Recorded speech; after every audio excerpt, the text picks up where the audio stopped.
Hi, everybody. Sorry I'm a little late, and I don't have Mary with me at the moment. Honestly, this week it's just been some technology. We just had some last-minute issues, but I thought I'd come on here live and make sure it is happening. We have lots of wind and rain in the UK today. Turns out in South Africa, they have a lot of wind and rain today. And we've had some internet issues, but it's all good. I've just had a message from her. She's on her way.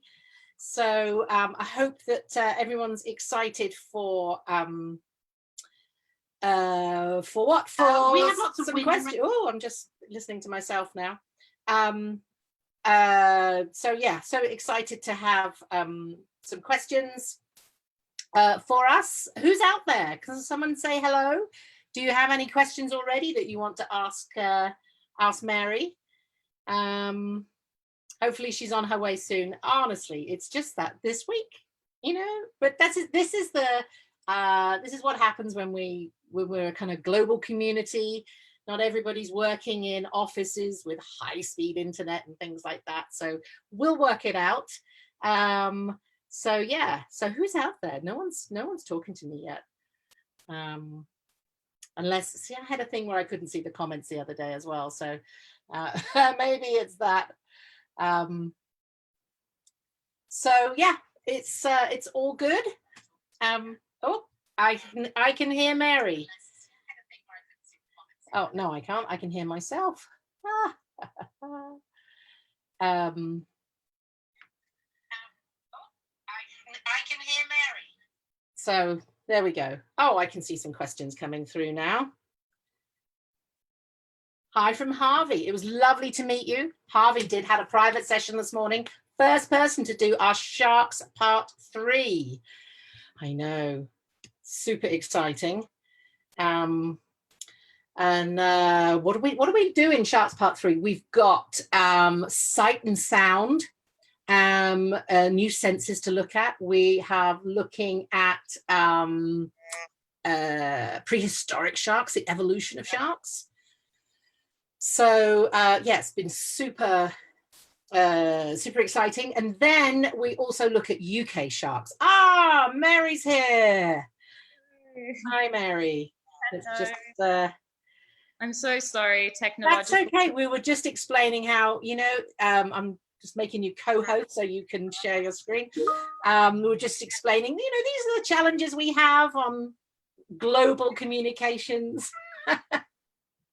It's so funny that you're experiencing high winds as well, because we are in the UK today. Yeah, no, it's seriously high winds here today. So I think that affects the internet. I mean, our internet isn't great anyway, so the wind does not help. No, that's fine. We've got some contingencies in place. We're all good.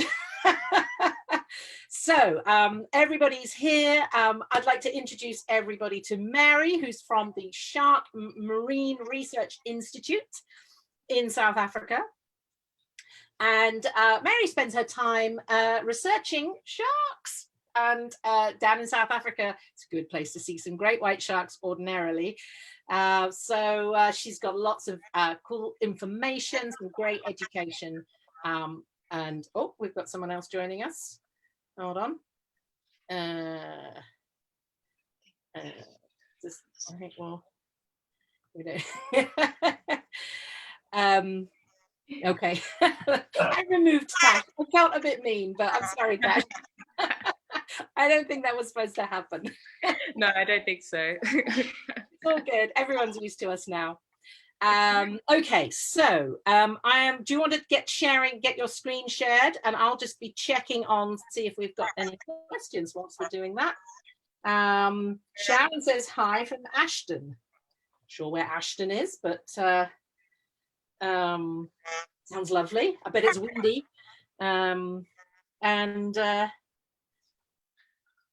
And Samantha Lee Hansen says hello as well. So hi, everybody. It's great to see you there. Get going with your questions as soon as we can. And Nancy says hello too. We've got some shark lovers today. Fantastic. This is great. It's all good. How are you doing, Mary? I'm good. Yeah. Doing... Yeah, it's working. Just give it a little moment. We're kind of like that with the internet a little bit this morning. Can you see my screen? I can. I think everybody else can as well. So that's great. Okay, that's great. So, well, should I get cracking? I think so. So I'm going to hand over to Mary. I can tell you now, I'll be coming in with some questions, Mary, because I always do. But I'll try to I'll try to keep it to a minimum. I'm going to hand over to Mary, and let's learn about the great white shark. Okay. Hello, everybody. So lovely to be here. So, as Charlotte said, my name is Mary. And I'm here in South Africa, actually at the tip of Africa in a little town called Gansbaai.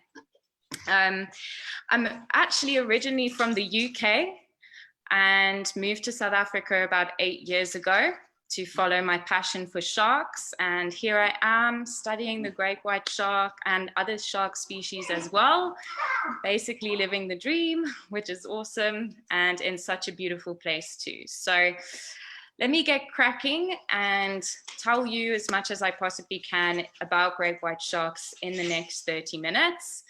Please ask questions. Please tell any random questions you have. I'm here, so would love to answer anything. Okay. So first of all, when everybody thinks of sharks, everybody thinks of the great white shark. Now, there are actually over 500 species of shark. Loads of them are not scary. They don't have big teeth. But today we are obviously going to focus on the incredible, charismatic great white shark. Now, when people think of these animals, they think of these scary, man-eating machines, teethy animals that are just out to get us. But with asking everybody, what are the first words that come to their mind when they think of sharks, or specifically the great white shark? Okay, let's see if we've got any thoughts there. What do people think? We have a little lag sometimes between what we're saying and how quickly it turns up. Yeah. So that's a great picture, by the way. That's a great picture, that one. Really good. So typically, when people think of great white sharks, they think of photos like this and the last photograph as well. Hugh says power. Power. Kelly says, which I think is actually Harvey, says scary. But Rachel said her daughter says beautiful.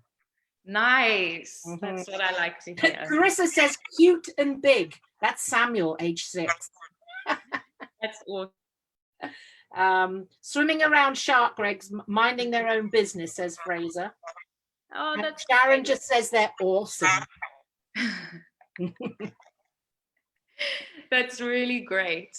It's so great to hear that so many of the kids, the learners, have such positive views on these animals, because typically the words that come to mind to people are scary, man-eating, hunters, teeth, predators, out to get us. You know, I've actually this is another kind of typical picture that you might see of a great white shark. But beautiful, like one of the learners there, awesome, majestic, cute, lovely, and fast. So a lot of I think as well, which is great, but typical words for these animals are scary, man-eating, hunters, mean, teeth, predator. So a lot of people have this really, really bad opinion of great white sharks, and many, many people think that these animals are just out to get us. And a lot of the reason for that is because Hollywood and movies have made these animals seem as if they are honestly just out to get humans. But that is really, really not the case. In the reality, there is so much more to these animals than that. So actually, these sharks have their own little personalities. So this is a shark that is frequently in our bay. And this shark, she is very, very shy. She won't come to the boat. She's quite scared. So this is actually a photo that's taken from quite far away. And that is just one kind of personality that we see. Some of the sharks are very, very scared and cautious, and they don't want to approach us. Then you get other sharks that are really active and jumpy, and they jumping for the bait that we're offering them, and they're swimming around the boat, and they're checking us out, and they're full of oomph, basically. Oh, look at that one. Yeah. And then you get other sharks that are really, really curious. So this shark, for example, he's doing something called spy hopping. Now, spy hopping is when they come to the surface and they stick their nose out the water like this shark, and sticks its eye out of the water. And then it swims around the boat, just looking at us, checking us out the whole time. So they're really, really curious animals. And they are really not the fearful man-eating machines that people believe them to be. We've even seen some sharks get scared of their own shadow. We've seen some white sharks even get scared of a seal. A seal pops up next to it and it gets a fright and it swims away in the other direction. These are stories we need to get out there, aren't they, to balance it out. And then as well as that, these sharks, they also crack a big smile for us sometimes. We call it the white shark smile. So generally when these sharks are swimming along, they have this big grin on their face. So this is one picture of a white shark smile, and this is another picture as well. So when they swim along, they're always smiling at us. So there is so much more to these sharks than people think. That's amazing. So to teach you just a little, sorry, I'll go back a second, to teach you just a little bit more about them, I'm first of all just going to cover some basic facts about these sharks, about this species, and then we'll look into white sharks in South Africa and what's been happening with white sharks here over the past few years, and what are the threats to white sharks and why they are important to our oceans as well. Okay. So, first of all, facts about white sharks. So, the white shark is the third largest shark in the world. They can grow up to about 6 meters in length. This picture you... Oh, we lost Mary. We lost Mary. I'm sure she's coming back. Okay, we did say that the internet was bad. She's coming back already. We got you back. Back again. That's okay. We're all good. Luckily, I've done like online stuff for a long time, so I don't panic anymore. We just get there. Everybody's in the white shark is the third largest shark in the world. The picture that you see here, the top one is of an average white shark, which is about 4 meters in length. And then you can see there's a human there averaging about 1.8 meters. And this shark at the bottom, deep blue, that is the biggest white shark. Okay, we had a bit of a catch up there, I think. We're good. Pardon? We had a little bit of a catch up there, but I think we're good. Okay. So deep blue is the biggest white shark that has ever been recorded in the world. And depending on what website you look at, here it says she is 6.4 meters, but some websites say she is 7.2 meters. Ooh, either way, that's big. Really, really, really big. Where is she found normally? She was last seen in Hawaii, and previously, before that, she was seen in Guadalupe Island, which is just off Mexico. Okay. Yeah, so you rarely see big animals like her. I've got a couple of pictures of her coming up a bit later on, so you can really see her sheer size. But it's very, very rare to see the sharks that big. next fact. An adult white shark weighs more to 2.5 tons, and a white rhino weighs up to 2.3 tons. So obviously here you've got a picture of the rhino, and then on the other side, there's the picture of Deep Blue. That is a picture of Deep Blue. And as you can see, she is a huge, huge animal. Oh, she's so deep as well. Yeah, so big, so deep. And they believe that she weighs 2.5 tons. I can believe that. So another fact is white sharks can live up to 70 years old, and maybe even older than that as well. The reason why I say maybe even older is because the oldest white shark recorded was 73 years old, but it did not die of natural causes. So potentially they can live older. And it is very difficult for us to age a shark whilst they're alive. We can only really do it once they've passed away. So only afterwards can we actually see how old really that shark is. So that's why I say a shark like Deep Blue may potentially be even 100 years old. We really don't know. But their age is very similar to the biggest land animal, which is the African elephant. Okay. As well as being able to live to very, very old, they are also very, very slow growing animals. And this is quite important to their survival, because they have to be 20 to 30 years old before they are considered to be an adult. And it's only at this time that they will be able to have babies. So it takes them very, very long time before they can actually have babies and like us, really, aren't they? Yeah, a bit like us. Most of the time, anyway. Yeah. But it's very, very old for an animal that is being that is threatened, put it that way. Now, another fact about white sharks is that they are partially warm-blooded. So this means that they can maintain their own body temperatures like we can. So if we go into cold areas, we can keep our body heat up. And if we go into warm areas, we can keep our body heat down.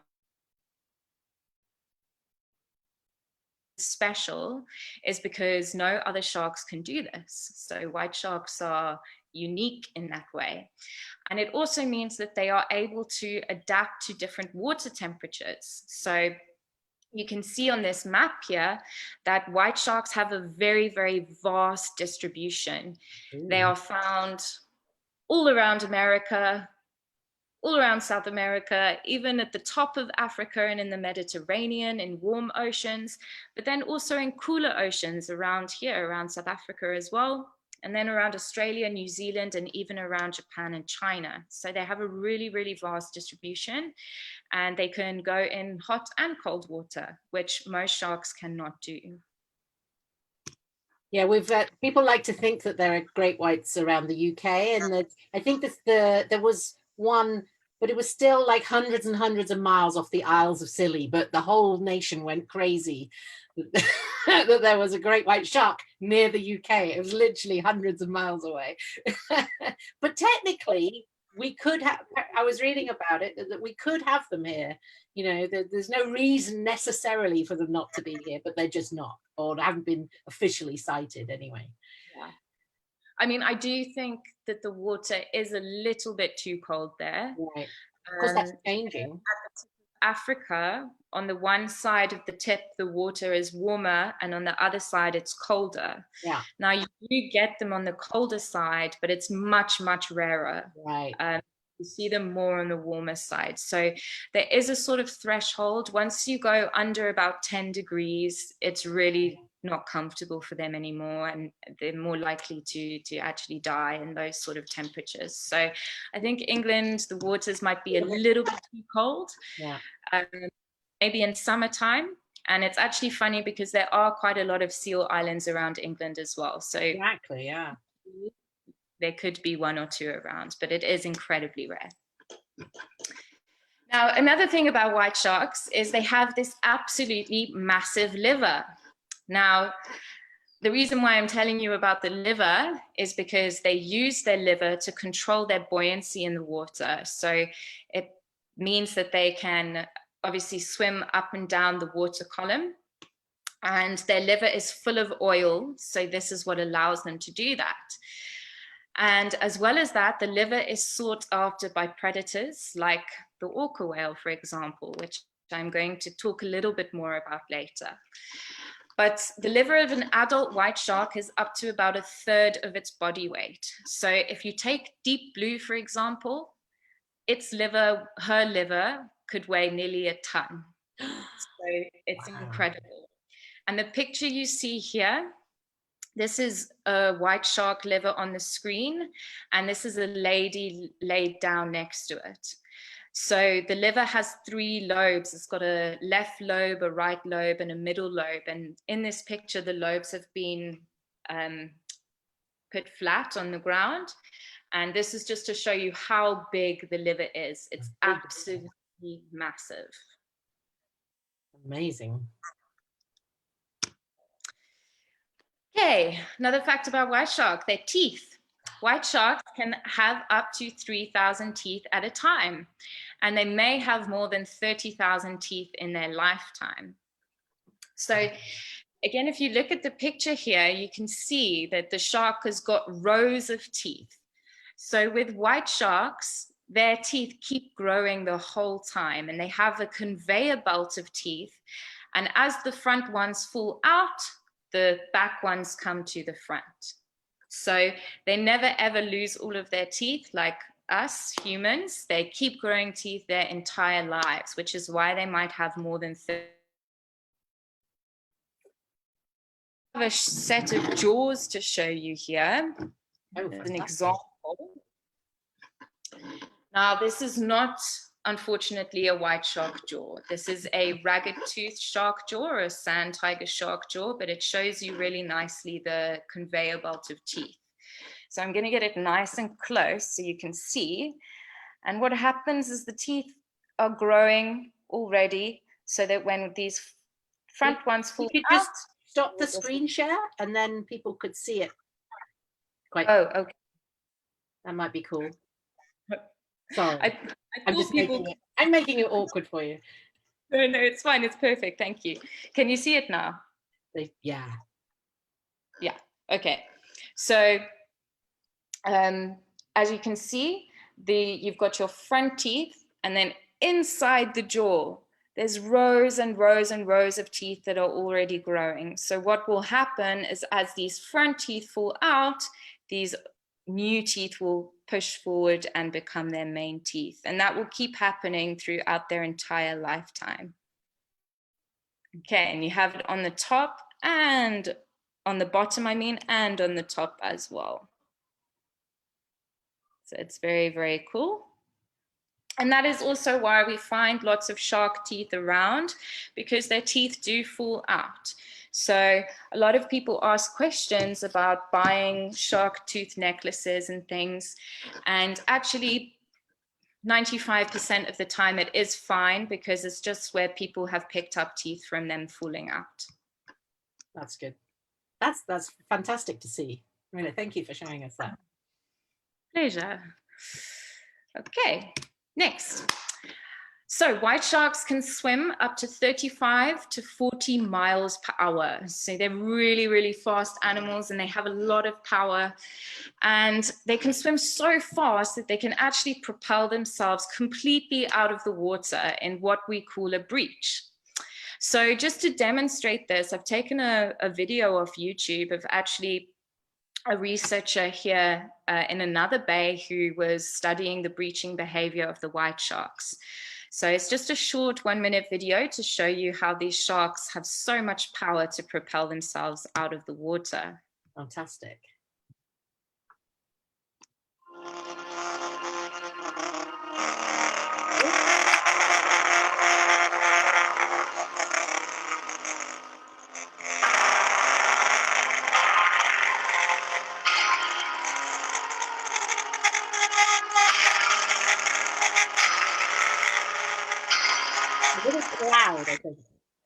Is it loud?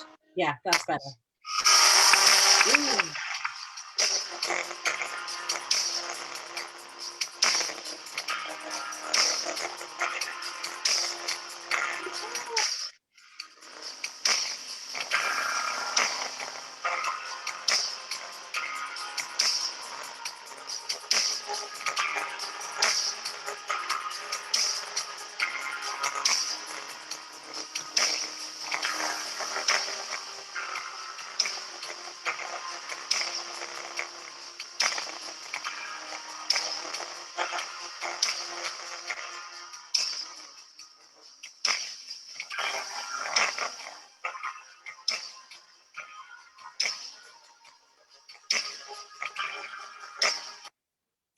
So that video, you can just see how much power they have and how they can literally just throw themselves out of the water. And for an animal so heavy, it is just amazing. I mean, think about an elephant jumping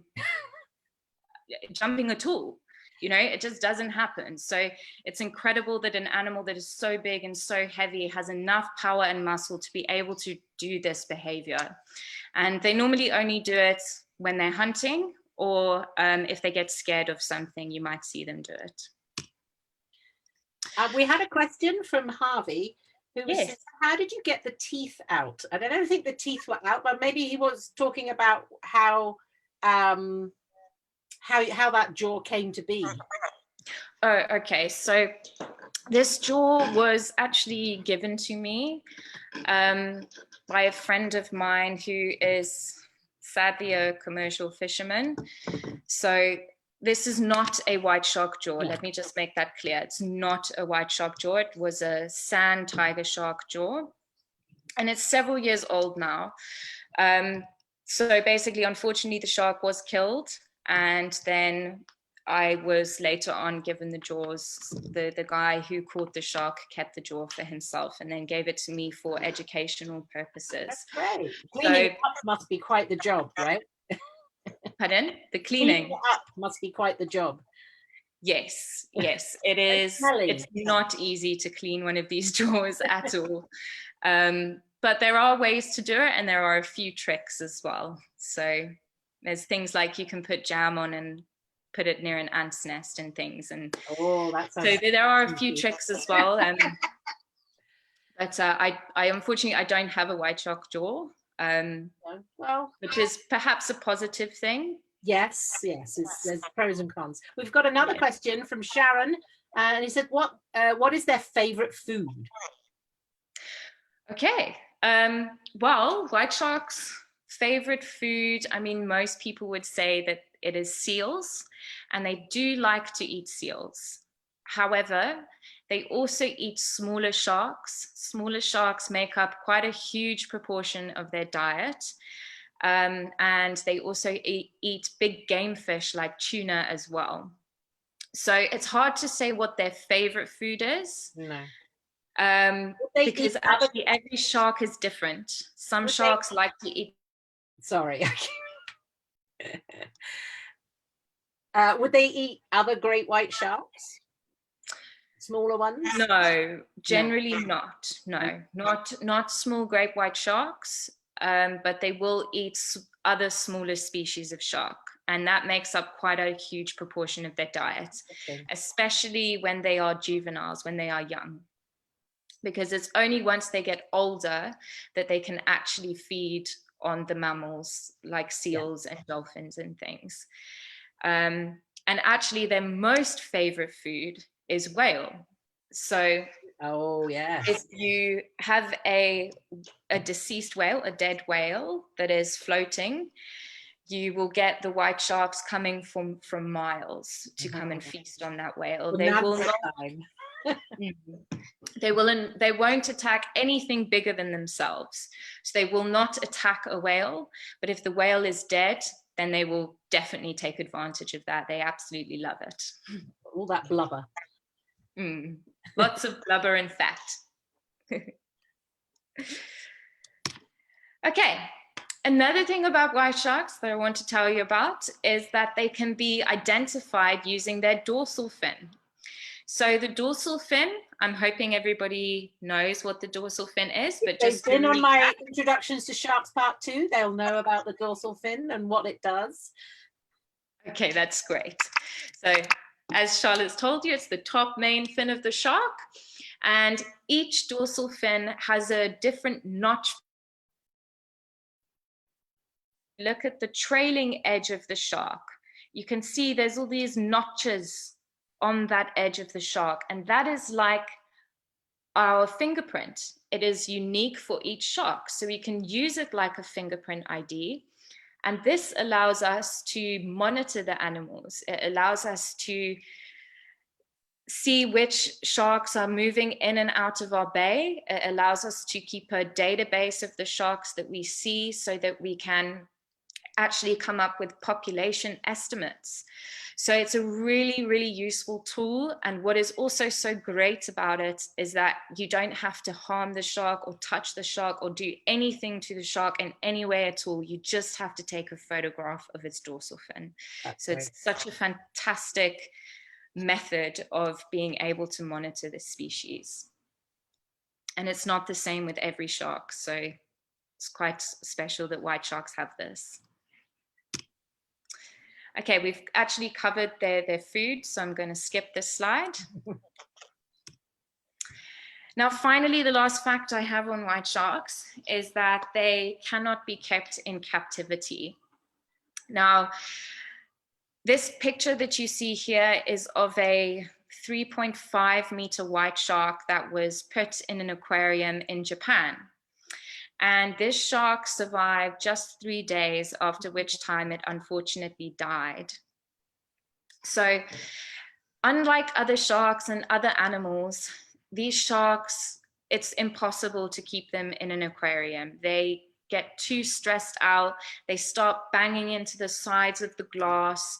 And after a few days, they just die. And people unfortunately do not seem to learn, and they keep trying it over and over and over again. But as I was saying, white sharks earlier are actually quite sensitive animals, and they are incredibly sensitive to their environment. So any sort of fishing or stress or pressures on them, it can actually cause them to die quite quickly. And the reason why this is so important is because it's not like with other endangered animals that we can put them into a breeding program.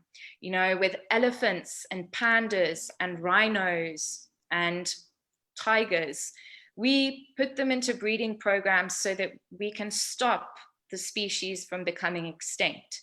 But with white sharks, we cannot do that because we cannot put them into captivity.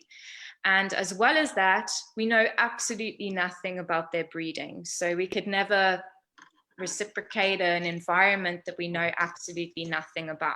Do they do it in the deep or in the shallow and in the warmer waters or the colder waters? So many things to know, isn't there? Yeah, exactly. So white sharks can really only be seen in the wild, and that's also, I think, what makes them so special too, because there aren't that many animals that cannot be put in captivity in the same way as white sharks. Okay, moving on to white sharks in South Africa.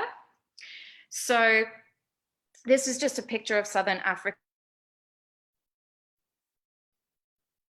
in the Western Cape, in that sort of light yellow color.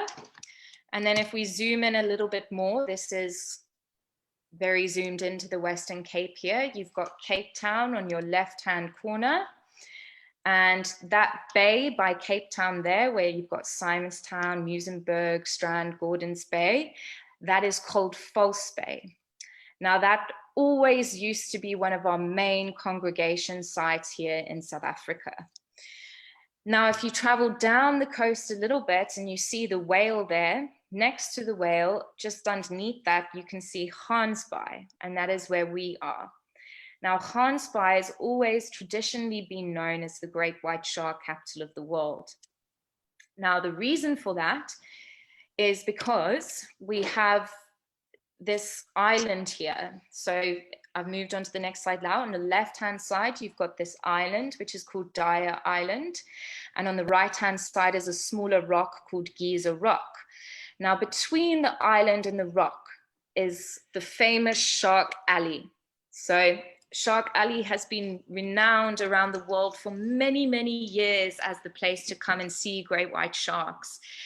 And back in the day, the white sharks would use the alley like a McDonald's fast food lane, swim through, picking up a nice snack along the way, because there are a lot of seals on Giza Rock there on the rock. So we have a population of about 60 to 70,000 Cape fur seals. Woo. So it has always been an area that white sharks have come to, feasted on the seals, and has always been an area where we've had white sharks all year round, which is also very, very rare in other places in the world. So that is why, especially Gansbaai in South Africa has always been known as the great white shark capital of the world. However, saying that, unfortunately, our numbers of white sharks have declined dramatically. So the reason why I mentioned False Bay in Cape Town earlier as one of our main congregation sites is because 5 to 6 years ago, you could go to False Bay and you'd be able to cage dive with great white sharks there. But in the last 2 years, there has not been one white shark sighted in the False Bay area. Now, also in Gansbaai, where we are, which is also meant to be the great white shark capital of the world, and we still have an absolutely flourishing population of seals, we are also seeing less and less sharks as well. So back in 1996, it was believed we had around 1,300 to 1,800 individual white sharks left around South Africa. Now, in 2008, this number went down to 800 to 1,000 sharks.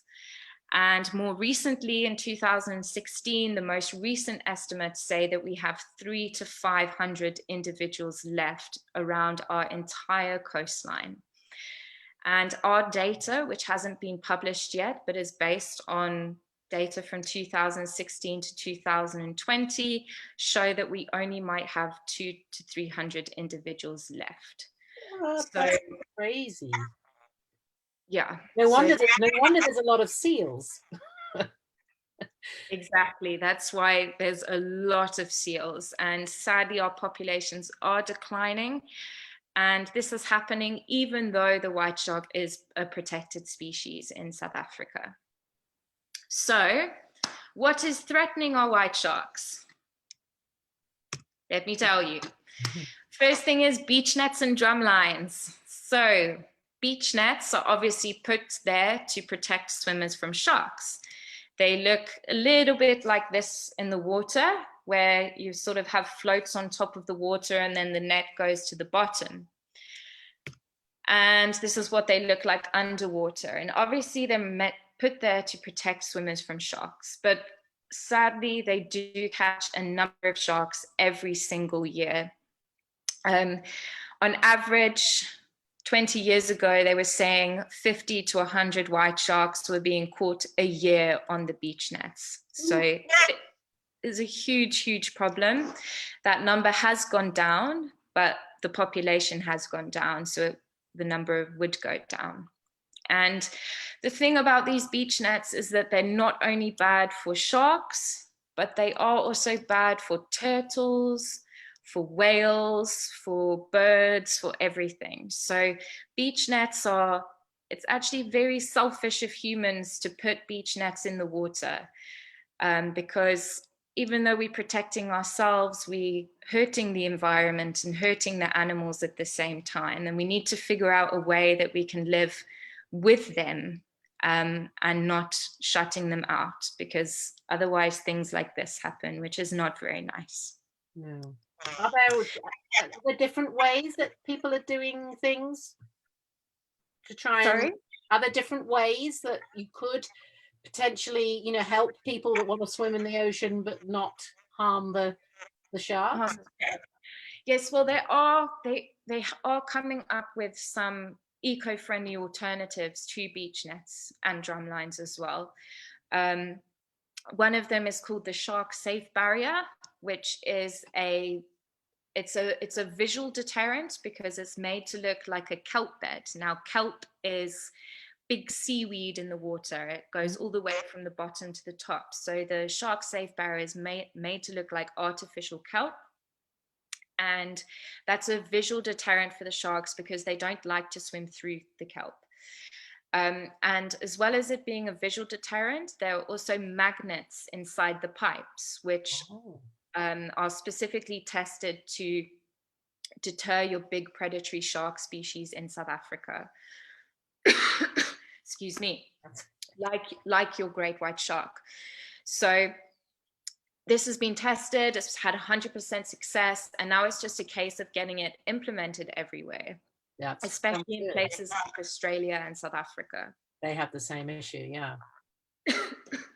We had, just whilst you're just coughing, we've had Sarah says, go Mary, Sarah Andreotti, and Rosie Davey says, loved our visit to Gansbaai, cage dive with Mary in September 2019.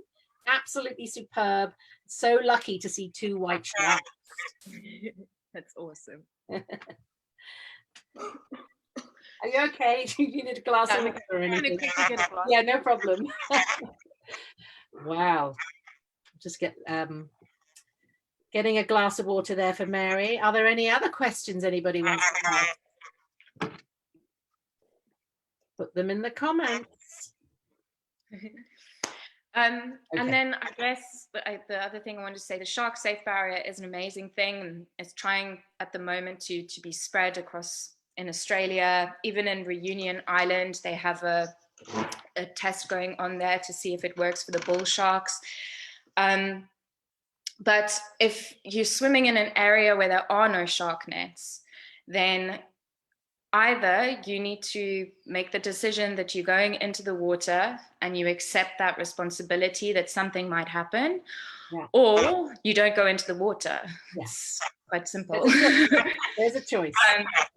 But to be honest with you, the likeliness of a shark attack is so incredibly small. You are way more likely to die in a car accident, or die from a dog, or from a bee sting, or from a mosquito, or something like that. Taking a selfie. Yeah, or taking a selfie. Yeah. or even that game that people were playing at one point where they're following phones around. Yeah.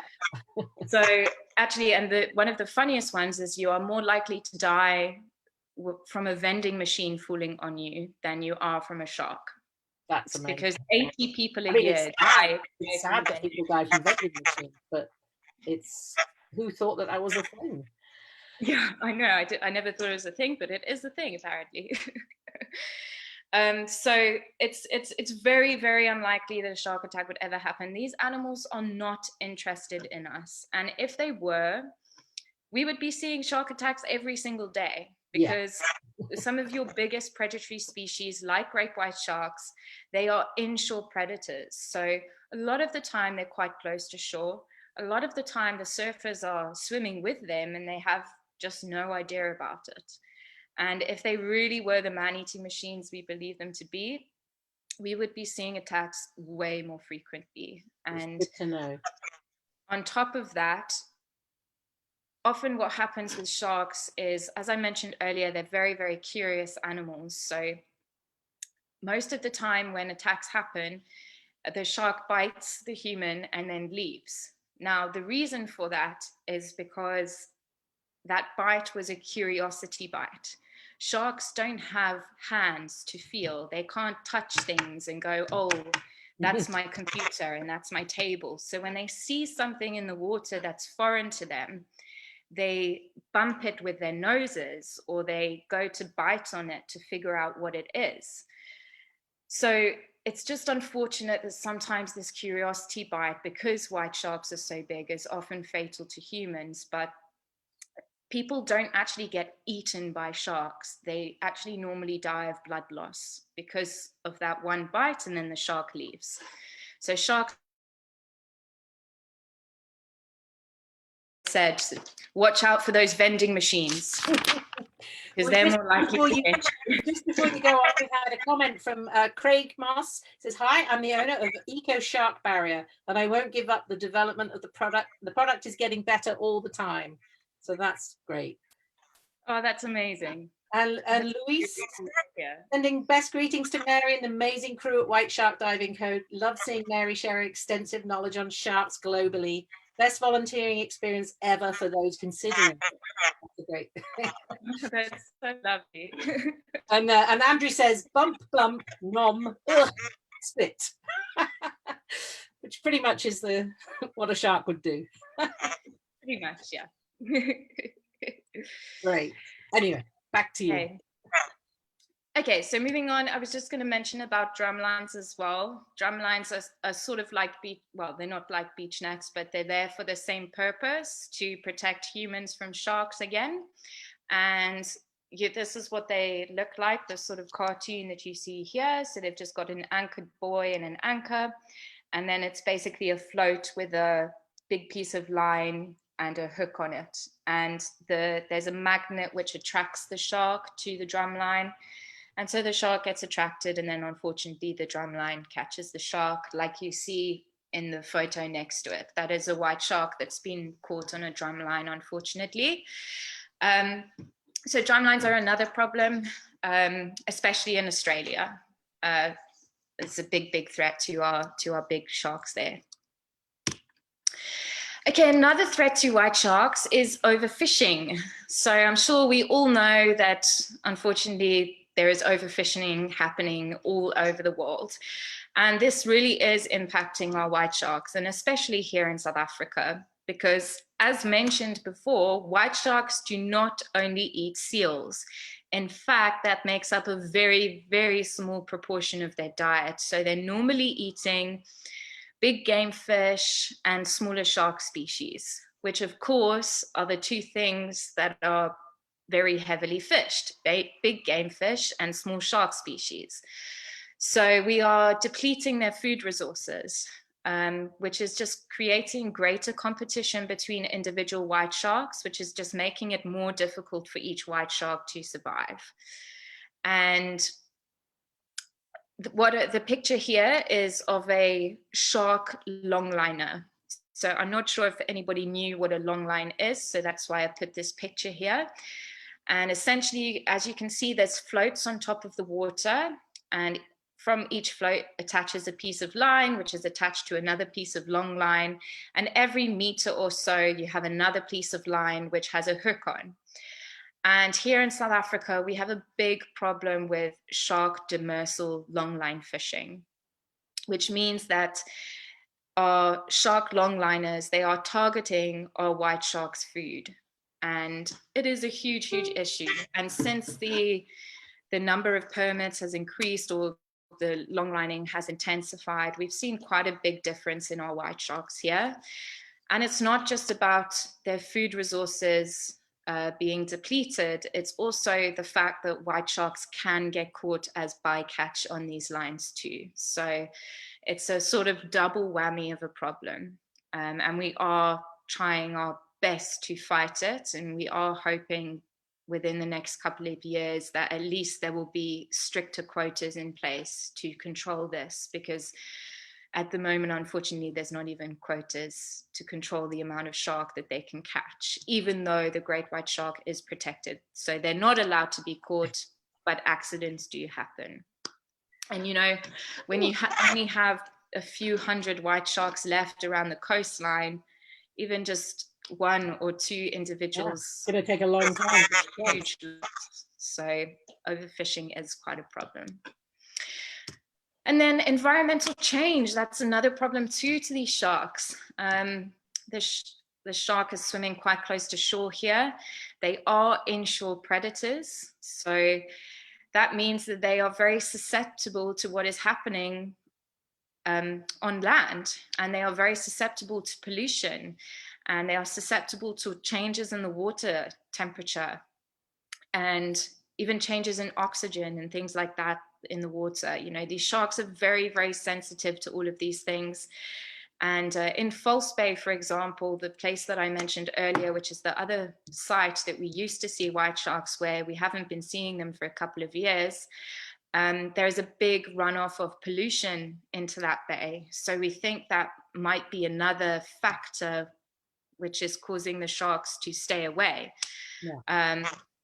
So environmental change, we don't really understand to what extent it is impacting these animals, but we're pretty sure it is impacting them. And then finally, and I'm not sure I want to call this a threat, but orca whales. Okay. So the reason why I say I'm not sure I want to call this a threat is because orca whales cannot be held accountable for the decline in white shark numbers in South Africa. Okay, that is something that needs to be made very, very clear, because many people, and especially our South African government, like to blame the orca whales for the decline in white sharks, because it's much easier to blame nature than it is to blame ourselves. Yeah. However, in 2017 in Gansbaai, we did have 4 great white sharks wash up that were predated or killed by the orca whales. So this was the first time this ever happened in South Africa. We'd never seen it happen before. And in this 1 year, we had 4 wash up. And with each of these carcasses that washed up, the liver had been removed. Wow. Now, it's quite characteristic of orca whales to feed on shark liver. So it's very normal for orcas to feed on sharks. It's just not normal for them to feed on white sharks. So it was unprecedented what happened here. And we did lose 4 sharks, which is a huge blow to our population. However, you cannot blame the orca whales for the decline in numbers in South Africa. And that's something very, very important to say. So a lot of people are quite interested in the whole white shark versus orca, what would happen, and well, this is what so this is one of the white sharks that washed up, and you can see by its pectoral fins that there's quite a large incision / bite there. And basically the orcas, they make this hole or incision near the pectoral fins, and then they seem to sort of suck out the liver, like we think anyway. It's never been recorded, but that's what we think that they do. So the liver is obviously a huge, huge food reward. As mentioned earlier, it makes up a huge percentage of their body weight. So the orcas absolutely love it. And yeah, it was very, very sad to see the 4 white sharks wash up dead, but it is nature. But it does make you wonder what we have done to make the orcas all of a sudden start feeding on the white sharks, because obviously it's never something that was happening before. So you can maybe think maybe there's some environmental change, or maybe we've depleted the orcas' other food resources, so they tried elsewhere. I mean, you can only speculate. We just don't know, and we probably will never know. But it is something that has happened here, but it's very important to note that you cannot blame the orcas. And the other thing I just want to say about the orcas and the orca versus white shark thing is a lot of people are interested in that. And what we can say is that multiple orcas versus 1 white shark, this is the result. But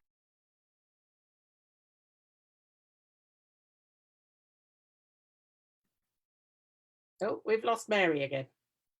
Hopefully she'll come back again. We've done quite well with the internet, considering all the wind and storms everywhere. And hey, she's coming back now. Hi, we lost you again. I got lost again. I'm sorry. That's okay. I think you were just saying about multiple orcas versus a white shark. Yes, so I was just going to say multiple orcas versus the white shark, then obviously this is the result.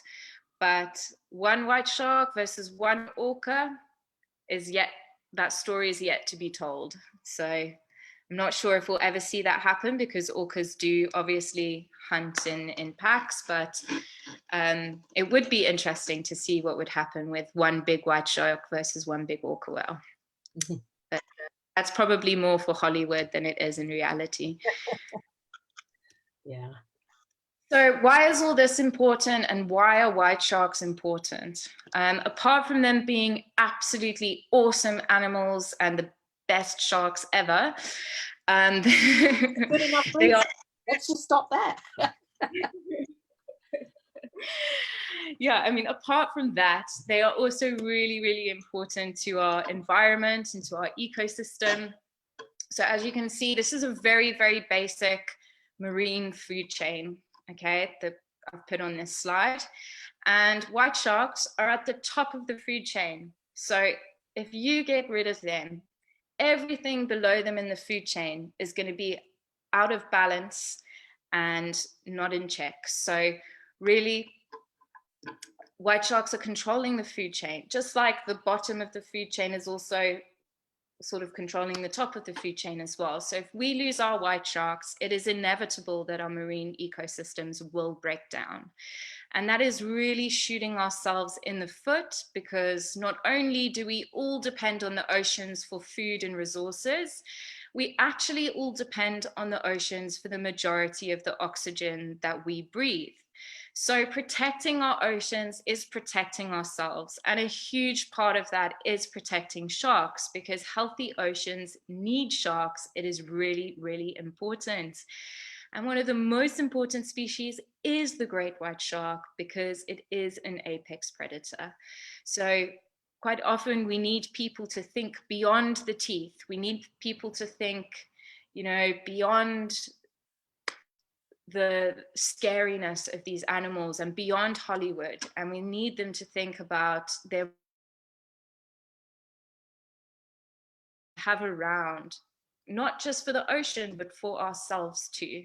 And so that we can also show our future kids and future generations these incredible animals. We want them to stay around. So what you kids can do back home is spread the word about these animals, spread the word about how awesome they are, and also spread the word about how much trouble they're in. The more awareness that we can raise, the better conservation and the more people behind the cause. So let's hope within the next few years we can see some positive changes and we can see the numbers going up. And hopefully many of you will be able to travel to South Africa one day and come and see our great white sharks. That sounds amazing. We've had just catching up on some questions here. Sharon has asked, how often do you dive with white sharks? Okay, cage dive or dive? I don't know. I'm not. Maybe both. Unfortunately, the coronavirus, the pandemic, has impacted our ability to be able to study these sharks and dive with them at this time. Normally, we're quite heavily dependent on the tourist industry for getting a lot of our data. And but in normal life, when pandemic world is not happening, then we can cage dive with the sharks almost every day. But in terms of diving with them, I am still yet to free dive with a great white shark. It is sort of my ultimate aim in life. But unfortunately, here in South Africa, we really do not have the right conditions to do it. We have very low water visibility and things like that. And if you not ideal, is it? You want to be able to see what's going on in front of you, yeah, and not have 1 meter of water visibility and it just appear out of nowhere. So sadly, I haven't free dived with them yet. Well, that I know of anyway. But cage diving, I've done it a lot, but most of the data I actually take from our boat.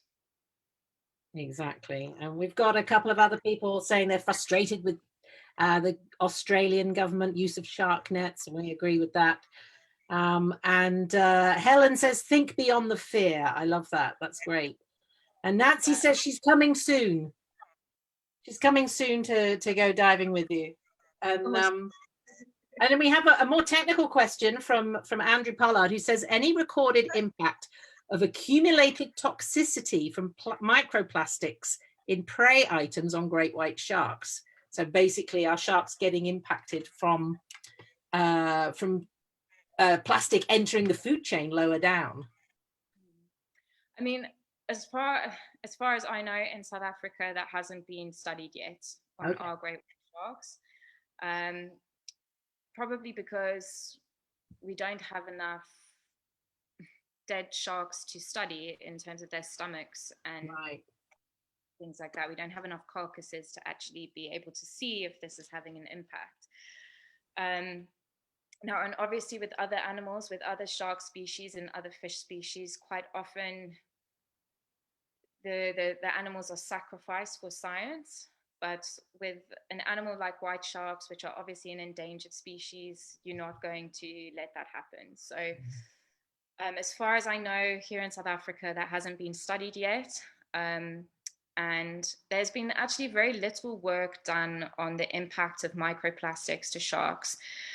I know there's been a couple of studies to show that it can impact them, but I think in comparison to other species like whales and things, it's not as much as a threat to them. And one of the reasons for that is sharks have this incredible ability to vomit anything out of their mouths if they don't like it. So I guess that's good. They can, I think if they swallow, I mean, this is me speculating now because I've never seen it, but I think if they swallowed something like a plastic bag, they would just vomit it out again. And again, they can actually do it out of their intestines as well. So they have this incredible ability to be able to do that. And you do see it with other prey, or if they're stressed, they'll just literally, basically, their stomach will come out of their mouth and everything will come out of it. So with big pieces of plastic, I think they would do that. With the smaller plastics, there needs to be actual research go into how much that is impacting the sharks. That's really interesting. So the final chance for any final questions before we lose this fantastic opportunity to ask Mary any questions. If there aren't any further questions, I'm just going to have a huge thank you to Mary and to the Shark and Marine Research Institute for supporting us in our Shark Week this week. I knew loads of people would love this session. We know that there's a lot of love for great white sharks. So thank you so much, Mary, for joining us. And the internet just more or less held it together today. So we're very grateful for that, for sure. So, oh, look, we've got some video. That's great. I've just put a video on now for anybody who wants to watch. It's our favorite white sharks that we've had here over the past couple of years that our videographer put together. So it's just literally white shark footage for anybody who's interested. Oh, they'll all be interested. Just so you can see some of the different individuals. Now, Hendrix was really shy of the camera. He didn't like to come close. Look at that, amazing. Curious Georgia. I'm guessing she's curious. She is curious. This is a fantastic bonus.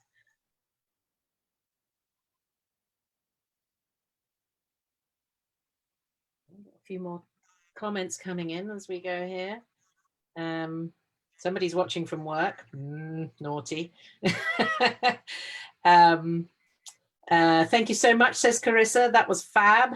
That's great. And Roland says, do you think it'd be a great idea for do my degree thesis on the amount of microplastics in our artisanal catch? And I think Roland's from Seychelles.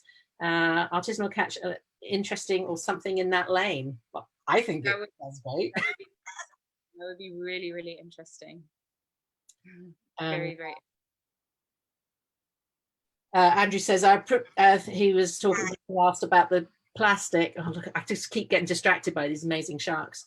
You can't answer if there's a deficit of data, but thank you for your time. And Nancy says, thank you, Mary. This was fantastic. See you soon. Much love. So it looks like everybody's enjoyed it. Look at these fantastic sharks. Wonderful. Do you have a favorite of the ones that you see? Yes, my favorite, she's called Brandy. And why is Brandy your favorite?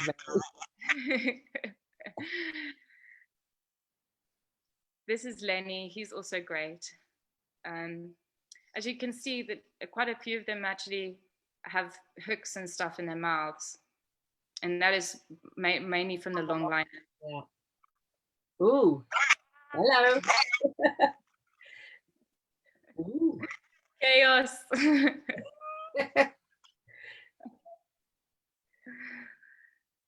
That's gonna pass soon. Lenny. Look at all those. Lenny's great. He's very, very curious. Amazing. And you see, when he came to the bay, he had these nasty hooks in his side by his gills and by his mouth there. But by the time he left the bay, they'd actually rusted out. So that was great to see. Very good.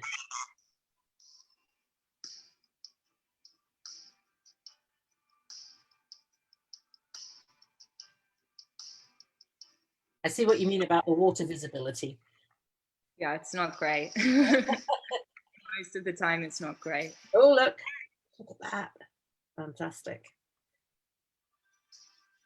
So you don't really want to be swimming in that. No. Shark with great white sharks. No. However much I love them, you've also got to respect them. Exactly. I say that to people. You wouldn't kind of run into on safari. You wouldn't go and run up to a load of lions and not expect a potential bad outcome. You know, is likely to be very bad. You know, my opinion, you pretty much dead if you run up to a pride of lions. Exactly. But if you jump in the water with a great white shark, you're more likely to come out alive than dead. Yeah, absolutely. Good point. You probably wouldn't see it in the first place. They probably wouldn't even pay attention to us, but it all depends on their personality as well. I mean, as I said, every shark has a different personality. So some of them are super curious and you wouldn't want to dive with them. Whereas others, this is Brandy. This is my. What's special about Brandy? She's a showstopper. She likes to show off and jump, and she's always around. Well, yeah, the last few years, every winter time she's come back. Apart from this winter, I mean, sadly, we haven't had any sharks this winter. We think, well, we couldn't get out for a long time due to the pandemic. And then when eventually we could get out, we haven't been able to find any white sharks yet. So sorry, these are some of my volunteers that were on my volunteer program. The video was made for them. So yeah, I'm hoping I'll see her again soon because I do miss her and I am a little bit worried about her. Yeah. We should say that ordinarily pre-pandemic that people can go and be part of the program there as volunteers and be part of what you do there. Obviously everything's just paused at the moment, but assuming things pick up back to somewhat normal, then they can find out more information. Obviously we've tagged you on the Facebook page. We've got an expedition page on our WiseOceans website as well, so there's lots more information they can find out about Shark and Marine Research Institute there as well. So I encourage everybody to do that and follow the great work that they're doing. And look at that, we've done an hour and 12 minutes. See, I knew we'd have plenty to talk about with great white sharks. Fantastic. So I think we better call it a day there. Probably people have got dinners to make and things to do. So thank you so much, Mary. It's just been fantastic. Everything we hoped it would be. And I know looking at the comments, everybody's really enjoyed that. Lots of thank yous from in our comments. So that's fantastic. We'll have to do it again, I think. It was lovely. So thank you so much. Thank you for having me. And thank you everybody for the amazing comments and the support. That's great.